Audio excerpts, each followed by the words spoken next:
দেশি স্টাইলে আমরা প্রথম তেল দিয়ে নিলাম। আমাদের হাঁসটা তো প্রচন্ড পরিমাণ তেল আছে, পেঁয়াজ দিয়ে দিলাম। পেঁয়াজ দেওয়ার পরে আমরা সম্পূর্ণ গোটা রসুন ইউজ করবো যাতে অন্যরকম একটা স্বাদ পাই। দিয়ে দিলাম আমাদের রসুন,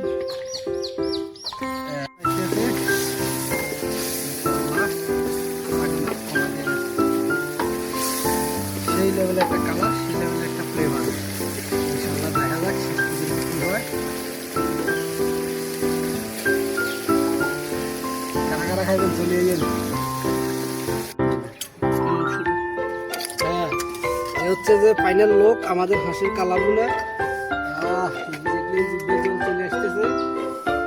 এখানে হচ্ছে আমাদের পোলাও সেই লেভেলের। আর এখানে আমরা মাছ দিয়া, পাট শাক দিয়া, তারপরে যে সরিষার তেল দিয়া জটিল একটা ভর্তা বানাইলাম। ভর্তাটা স্বাদ আমি দিই